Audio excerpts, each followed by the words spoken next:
Hello, सबसे पहले बहुत बहुत धन्यवाद डॉक्टर ए.के. द्विवेदी सर का, जिन्होंने मुझे आज भारत के सबसे साफ स्वच्छ शहर इंदौर में आपके सामने रूबरू होने का मौका दिया। आज का जो टॉपिक आपने सुबह से देखा होगा, अधिकतर डॉक्टर्स ने अपने केसेस दिखाए, अपने प्रेजेंटेशन दिए, लेकिन अभी तक किसी ने रियल टाइम केसेस नहीं दिखाए। आपके सामने मैं रियल टाइम केसेस दिखाऊंगा, एविडेंस बेस्ड केसेस दिखाऊंगा और लाइव केस दिखाऊंगा। तो हमारा टॉपिक जो है वो है, प्रेजेंटेशन का जो टॉपिक है वो है सर्जिकल डिजीज।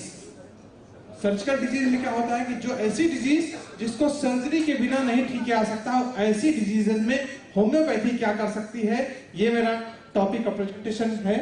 और आप देखिए कि मैं यहाँ पर क्यों आया हूँ।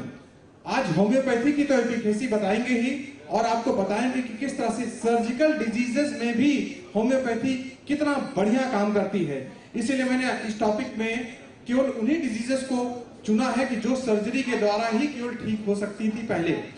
तो देखिए पहला केस, ये एक बीमारी है, इस बीमारी का नाम होता है बर्गर्स डिजीज। बर्गर डिजीज में क्या होता है कि जो आपके पैरों की नसें होती हैं, जो वेन्स होती है, आर्टरीज इसमें ब्लॉक हो जाती है, उसकी वजह से गैंग्रीन डेवलप हो जाती है। और ये पेशेंट था, अगर आप इसमें देख पाए, आवाज दीजिए, आवाज दीजिए, आवाज HDMI है ना ये, आवाज आ रहा आवाज आप वॉल्यूम बढ़ाइए, खाली वो चेक करो वॉल्यूम ये स्पीकर नहीं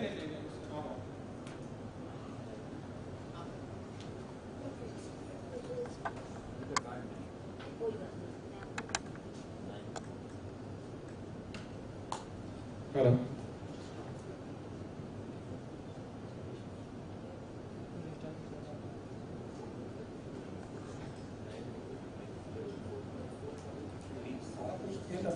अप्रैल से चालू है। यस, वही से पेन वगैरह होता है क्या? बहुत ज्यादा और जलन बहुत ज्यादा होती है, बहुत ज्यादा।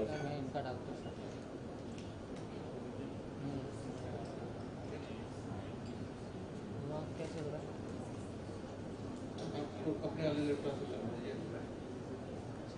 पूरी लगभग अंतर कर दी क्या? आप अपने लैपटॉप से चलाइए।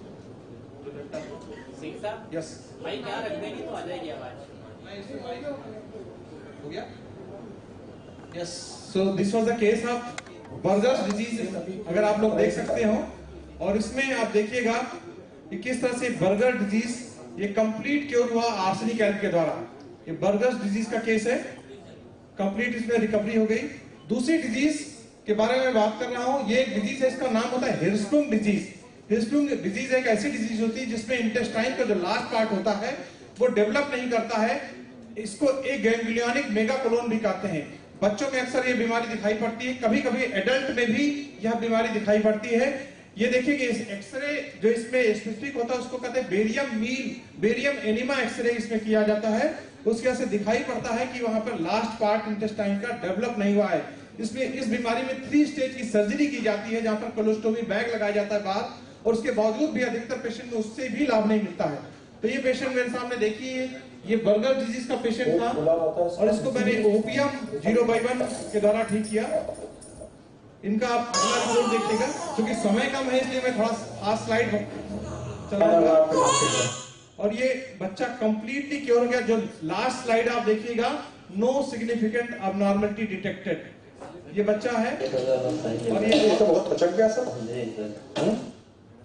दूसरा एक और हिर्सुटुंग डिजीज का ही केस है, जिसमें इसमें जो क्लियर कट इसमें देखिएगा, डायग्नोसिस में क्लियर कट लिखा हुआ है यहाँ पर सिग्निफिकेंट अबनॉर्मल, ये पॉसिबिलिटी ऑफ हिर्सुटुंग डिजीज, ये क्लियर कट यहाँ पे दिखाई पड़ रहा है।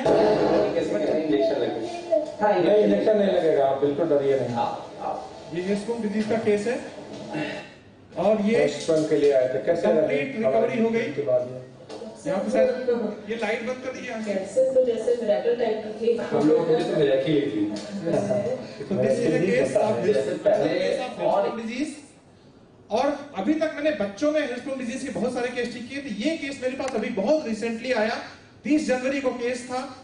इस पेशेंट की सर्जरी हो चुकी थी, 3 स्टेज सर्जरी, और कैन यू इमेजिन, अभी बात कर रहे थे पेट सफा तो हर रोग दफा 1 महीने में 1 बार स्टूल करता था ये पेशेंट। Can you imagine? हाँ सर्जरी आपके अच्छा हिस्पों की सर्जरी भी हो चुकी है, तभी डेवलप नहीं हुआ ना। अभी आपको 1-1 महीने पे स्टूल होता है। अब तो सर बहुत स्थिति नाजुक है। आपके सामने बैठे हैं आप, मुझे आप 20-25 दिन प्लस होने जा रहे हैं। मैंने इनका ट्रीटमेंट स्टार्ट किया सीपिया 0/1 से। पहले तो क्या होता था कभी साल पहले, और देखिए इनकी वेल डायग्नोस्ड केस था ये। और अभी देखिए मेरे पास मैंने इनका अभी कितने दिनों पे स्टूल पास कर रहे हैं सर? ये लगभग 4 तारीख से होने स्टार्ट हो गया था सर। 4 तारीख से सर आपसे मिलने के बाद 3 दिन बाद से नॉर्मल हो गई थी स्थिति। पर डे ये स्टूल पास कर रहे हैं, जो महीने में 1 बार स्टूल पास करता। This is the power of homeopathy, एक बार where Hirschsprung disease which is called as surgical disease can be treated. इससे अच्छा This is a case of large case of abscess. If you can appreciate the size of this abscess, this was cured with the Calcarea sulf. Medicine name is Calcarea sulf. और अभी एक दूसरा case है, एक disease होती है deep vein thrombosis. अभी बहुत सारे लोगों में आपने देखा होगा, एक नाम आया था, एक मूवी आई थी, मूवी का नाम था डंकी। डंकी मूवी में क्या होता है कि जो लोग इलीगल इमिग्रेशन करते हैं दूसरे कंट्रीज में, उनको कंटेनर में बैठ के 15-15, 20-20 घंटे बैठे रहना पड़ता है। ऐसे पेशेंट्स में डीप वेन थ्रोम्बोसिस होती है, पैरों की नसों में ब्लड क्लॉट हो जाते हैं। इस पेशेंट, ये मेरे पास यूएसए का एक पेशेंट था और मैंने इनका इलाज किया। दिस वाज द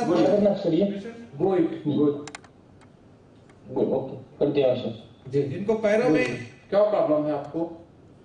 ये सर मेरे पैर में इस डिजीज में क्या होता है कि अगर ये और एडवांस कर गई, अगर लंग में ब्लड क्लॉट चला जाता है तो पेन होता है और ये सर्जिकल इमरजेंसी होती है, नहीं तो पेशेंट के जान जाने का खतरा रहता है। मैंने इनको ट्रीटमेंट दिया और लकेसिस मैंने अपने सेंटर से इनका ट्रांजिशन किया। अभी मैं बताऊंगा कि ट्रांजिशन क्या होता है। और ये धीरे धीरे करके पूरी तरह से नमस्कार। Now you can see the difference in the face. बढ़िया सर जी। और क्या फायदा हुआ आपको? सर उसके आराम तो बहुत हो गया सर पैर में, सोई पहले से तो समय कम है, नहीं तो मैं इसी केसेस को बहुत डिटेल में एक्सप्लेन कर सकता हूं। So this was a case of another surgical disease. अब आपको एक और सर्जिकल डिजीज के बारे में बात करते हैं। इस डिजीज का नाम होता है काइलूरिया या मिल्की यूरिन डिजीज कहते हैं, जहां पर दूध के जैसे पेशाब होती है। इसमें फाइलेरिया की वजह से मोस्टली पेशेंट्स में देखने को मिलती है। अब अगर आप देख पा रहे, this is the colour of the urine, if you can see this is the color of urine of patient, and this is a disease how the patients are coming to me. These are the different patients, you can see these are the color of the patient, they are coming along with their urine sample to my clinic. This is a disease called as Kailurria, and this disease ये पहली बार का patient है। मैंने इनका treatment चालू किया अपने clinic से और ये वेल डायग्नोस्ड केस था। देखिए मिल्की यूरिन डिजीज केजीएमसी का और लोहिया का लखनऊ का केस है। और मैंने इनका लाइकोपोडियम 0/1 का ट्रांसलेशन किया। और देखिए अगली बार में 27 जनवरी, मैं बहुत रिसेंट केसेस ही अपने सेमिनार्स में दिखाता हूँ। 27 जनवरी का केस है और उसके बाद ये 7 फरवरी को ये पेशेंट और अच्छा हो गया। कैसे हैं आप? इस डिजीज में पेशेंट जरा भी फैट खाता है तो उसके यूरिन में मिल्की यूरिन होने लगता है। मैं 2 दिन जा रहा हूँ, आपका केस में दिखाऊंगा। एक और दूसरा केस है हरदोई का, ये भी देखिएगा किस तरह से पेशेंट अपने यूरिन का सैंपल लेके आते हैं। बहुत प्यारा मिल्की यूरिन होती है। ठीक है, ये तो ऐसा आया था जिस दिन हम मेडिकल कॉलेज आए थे, पेशेंट अपने यूरिन सैंपल दिखाते हैं इस तरह से ब्लड के क्लॉट भी आते हैं पेशेंट्स को। ये दूसरा डिजीज है और इसको सल्फर, हर केस में मैं पेशेंट्स के रिपोर्टाइजेशन जरूर करता हूँ। सल्फर के द्वारा देखिए ये पेशेंट किस तरह से कंप्लीटली क्योर हो गया। राजकुमार कैसे हैं आप? ये 11 अक्टूबर का फॉलो है। क्या करें, ये पहली बार का था। पूरा गिरा हुआ था। अब आपके सामने एक दूसरी डिजीज का और केस प्रस्तुत कर रहा हूँ। इस डिजीज का नाम है CSF राइनोरिया या सेरेब्रोस्पाइनल फ्लूइड राइनोरिया। ये एक ऐसा बीमारी है जो अपने स्पाइनल कॉर्ड में जो CSF या सेरेब्रोस्पाइनल फ्लूइड होता है वह किसी कारणवश नाक के रास्ते आपके बाहर आने लगता है। इसमें जो कारण होता है ट्रॉमेटिक और नॉन ट्रॉमेटिक दोनों तरह के कारण होते हैं। मेरे पास हर तरह के केसेस हैं। इवन ब्रेन ट्यूमर की वजह से कभी कभी CSF राइनोरिया होने लगता है। तो इस पेशेंट्स में, इन तरह के पेशेंट्स में एंडोस्कोपिक सर्जिकल रिपेयर होता है, जहां पर नाक के रास्ते एंडोस्कोप से जाकर एक फैट का टुकड़ा लगाया जाता है। मेरे पास ऐसे भी पेशेंट है जिनको सर्जरी के बाद भी अक्सर ही आ जाता है, क्योंकि खांसता है, छींकता है पेशेंट, तो फिर से ये बीमारी वापस लौट के आ जाती है। तो ये CSF rhinora के मेरे real time, these are my real time patients of CSF rhinora from the different part of the country. ये इस तरह से आप देख पा रहे हो कि इस तरह से CSF गिरता है। ये नॉर्मल नाक का पानी नहीं है, इसे CSF rhinora इस बीमारी को कहते हैं। और आपके सामने ये एक पेशेंट है, इसमें जो क्रिबिफॉर्म प्लेट में bony defect is noted in the cribriform plate, और लास्ट रिपोर्ट में देखिए कि CT cisternography reveals no significant abnormality. हमारे केसेस बहुत वेल डॉक्यूमेंटेड होते हैं, हमारे पास समय हमको पीछे से बताया गया थोड़ा कम है, इसलिए मैं आपको कम दिखा रहा हूं। जो हमने बाल लगाया और वो पेशेंट कंप्लीटली क्योर हो चुकी है। मैं आपके सामने एक और केस प्रस्तुत कर रहा हूं। ये पेशेंट्स मेरे पास, इनको मैंने कभी देखा नहीं था, इन्होंने मुझसे आपके बगल में उज्जैन शहर है, वहां से मुझे कांटेक्ट किया और इन्होंने मुझे ऑनलाइन दिखाया। देखिए इनको किस तरह से CSF आ रहा है नाक से, यहां से आप देख पाएंगे CSF आ रहा था। मैंने इनका लाइट में ज्यादा होती है और जैसे बादल वगैरह होते हैं, मौसम ठंडा होता है उस समय ज्यादा होती है सर। तो सिर में दर्द वगैरह भी रहता है आपको? So this was the case CSF rhinora।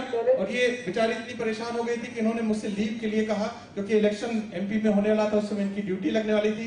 मैंने उनको एक लीव एप्लीकेशन बना के भेजा, क्योंकि ये डेंजरस डिजीज है, मेनिंजाइटिस होने का खतरा हमेशा इसमें बना रहता है। मैंने इनका ट्रीटमेंट किया और नरकंदूर के दौरान ये पूरी तरह से ठीक हुई। खास बात क्या है, आज मैं आपके सामने जी सर इनका ये रिसेंट फॉलो है और मैं आपके सामने ये केस लाइव प्रस्तुत कर रहा हूं। आपके सामने ये पहली बार आपके सामने ये पेशेंट इंदौर में आई है मुझसे मिलने। ये पेशेंट आपके सामने जिनका मैंने केस आपको दिखाया। सभी डॉक्टर्स को नमस्कार सर, आप सभी भगवान स्वरूप हैं और डॉक्टर रवि सिंह जी वास्तव में एक भगवान का रूप है मेरे लिए, जो मेरी एक खतरनाक समस्या को, बहुत गंभीर समस्या थी जो मेरे लिए, वो मुझे पूरी तरह मैं ठीक हो गई हूँ। दिसंबर 2022 में मुझे ये प्रॉब्लम हुई थी।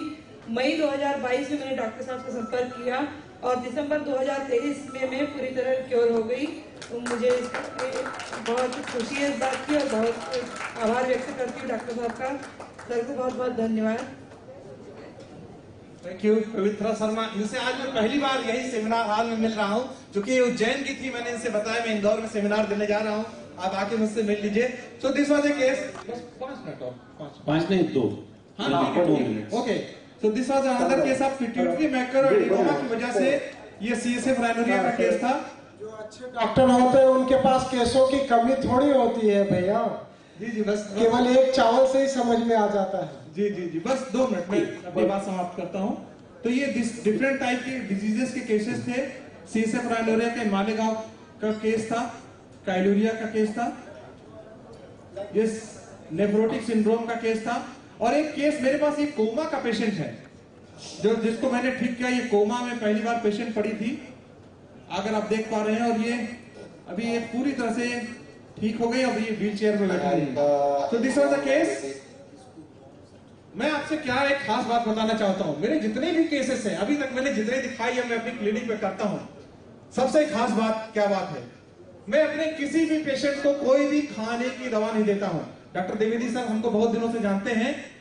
होम्योपैथी की ही एक नई विधा है जिसे कहते हैं बाल द्वारा होम्योपैथिक चिकित्सा पद्धति। इस चिकित्सा पद्धति में क्या क्या आता है, सारी कुछ प्रोसीजर सेम है। केस टेकिंग का प्रोसेस करते हैं, रिपोर्टराइजेशन का प्रोसेस करते हैं, एनालिसिस का प्रोसेस करते हैं, और उस पेशेंट का एक बाल हम अपने सेंटर पे मंगा लेते हैं। अगर पेशेंट आ जाता है तो वहीं ले लेते हैं, नहीं तो बाई पोस्ट मंगा लेते हैं। उस पेशेंट का एक बाल एक कांच की शीशी में उस दवा को लेकर लगा दिया जाता है। हमारा कोई भी पेशेंट कोई भी खाने की दवा नहीं लेता है। मैं किसी भी पेशेंट को कोई भी होम्योपैथी की खाने की दवा नहीं देता हूं। पेशेंट मेरे पास केवल अपना बाल भेज देता है। मैंने अभी तक आपको जितने भी केसेस दिखाए, मैंने सभी पेशेंट में बाल के द्वारा इलाज किया। नई चिकित्सा पद्धति है, इसलिए आज के आपके सामने इस साइंटिफिक सेमिनार में आया हूं। पवित्रा शर्मा जी ने भी अपने बाल को केवल मेरे पास भेजा था। इनकी लड़की ने बहुत दिनों तक इनसे बताया, लेकिन इनको विश्वास नहीं होता ऐसे कैसे हो जाएगा, इसलिए आज मैं आपके सामने ये लाइव केस प्रस्तुत किया। बहुत बहुत धन्यवाद इंदौर में मुझे मौका देने के लिए। धन्यवाद डॉक्टर रवि सिंह, कम समय में अधिक जानकारी दी। Hair transmission therapy doctor Sahni बहुत समय से उनके पिताजी पटना में कर रहे हैं। मैं समझता हूं 50 वर्ष के ऊपर हो गए हैं। मैं डॉक्टर लोकेश जोशी जी को आमंत्रित करता हूं। आप आए doctor Anand Chaturvedi sir, doctor Ravi Singh को सर्टिफिकेट प्रदान करें।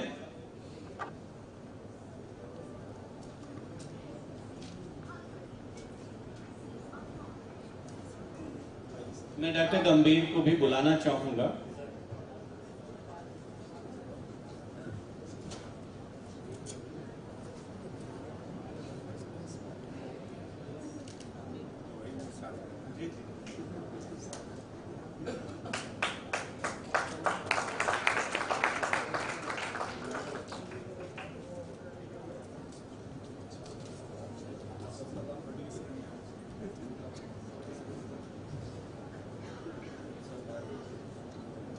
हमारे बीच एक बहुत पहले के बीएमएस चिकित्सक डॉक्टर गंभीर सर हैं।